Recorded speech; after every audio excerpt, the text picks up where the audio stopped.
તો આજે છે દિવાસો દશામાના વ્રત ચાલુ થઈ ગયા છે આજથી. તો બધાના ઘરમાં આ ચૂરમું તો બનતું જ હોય છે. દશામાના વ્રતમાં છેલ્લા દિવસે અને પહેલા દિવસે આ ચૂરમું બનાવતા હોય તો આપણે દશામાં સ્પેશિયલ પ્રસાદ બનીને રેડી થઈ ગયો છે. જો આ રીતે બનાવશો તો પરફેક્ટ બનીને રેડી થશે. હાય ફ્રેન્ડ્સ, આજે હું શેર કરીશ તમારી સાથે પ્રસાદ બનાવવાની રેસીપી. તો આ પ્રસાદ દશામાના વ્રતમાં બનાવીએ છીએ. આપણે છેલ્લા દિવસે બનાવીએ છીએ અને પહેલા દિવસે ધરાવીએ છીએ. તો આગળ કકરો ઘઉંનો લોટ આપણે દોઢ કપ લીધો છે. હવે મોટા વાસણમાં આપણે કાઢી લઈશું ને હવે એની અંદર આપણે ઘી એડ કરીશું. તો આગળ 1 ટેબલ સ્પૂન ઘી એડ કરીશું.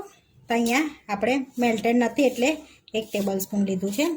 હવે સરસ એને મિક્સ કરી લઈશું. એટલે એમ કે મોઈ લેવાનો લોટને સરસ એવો. તો આ રીતે આપણે મોઈ લેવાનો છે. તો આની અંદર બીજો કોઈ લોટ એડ નથી કરવાનો. આ રીતનો આપણે કકરો જ લેવાનો છે ઘઉંનો લોટ.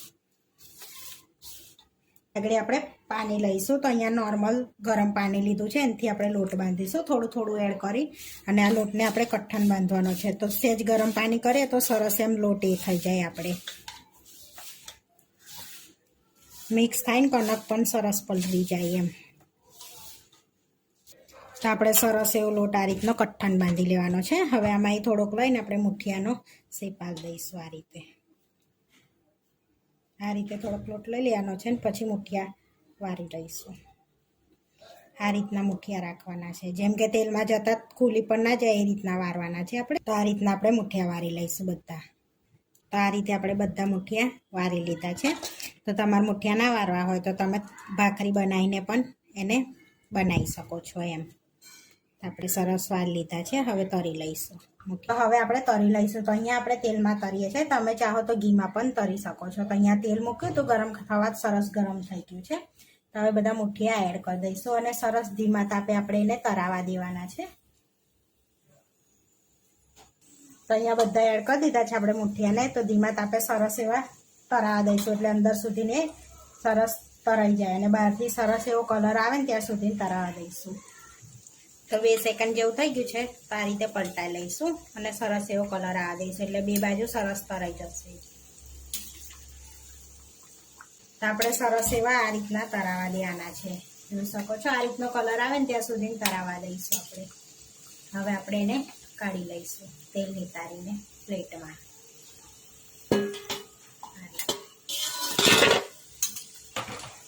આગળ આપણે બાઉલમાં કાઢી લીધા છે. તો હવે તોડી લઈશું આ રીતે. એટલે સરસ એ ઠંડા પણ થઈ જશે. તો જોઈ શકો છો સરસ એવા આપણા ચડી પણ ગયા છે. તો આ રીતે આપણે ભૂકો કરી લીધો છે. હવે ઠંડા થવા દેવાના છે. તો ગરમ ગરમમાં કરો તો આપણે ફટ દઈને તૂટી જાય એમ. એટલે સરસ એવો ભૂકો કરી લીધો છે. હવે આપણે ઠંડા થવા દઈશું. સરસ આપણે એવું ઠંડુ થઈ ગયું છે.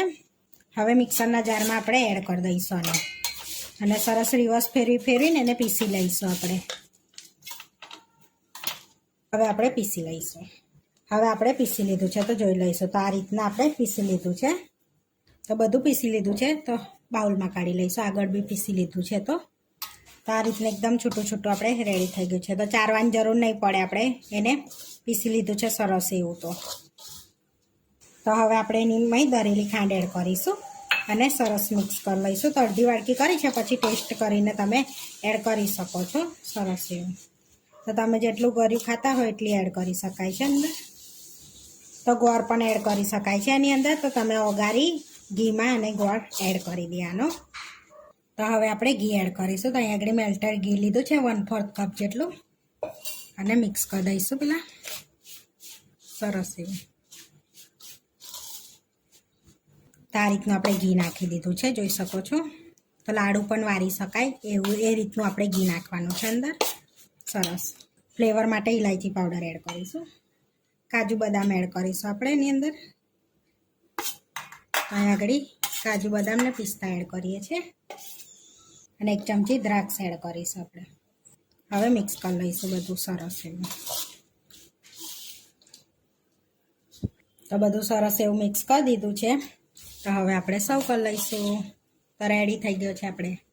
અહીંયા આગળ આપણે પ્લેટમાં સર્વ કરી લઈશું. હવે ઉપરથી આપણે બદામની કતરણ એડ કરીશું. પિસ્તાની કતરણ એડ કરીશું. તો આપણે એવો ટેસ્ટી પ્રસાદ બનીને રેડી થઈ ગયો છે, એકદમ છૂટો છૂટો. તો આ વિડીયો જોવા માટે મારી ચેનલને સબસ્ક્રાઈબ કરો, લાઇક કરો અને શેર કરો, અને તમે જરૂરથી ટ્રાય કરો. ફરી મળીશું નવા વિડીયોમાં. કોમેન્ટ કરીને જરૂરથી જણાવજો કે તમને આ મારી રેસીપી કેવી લાગી.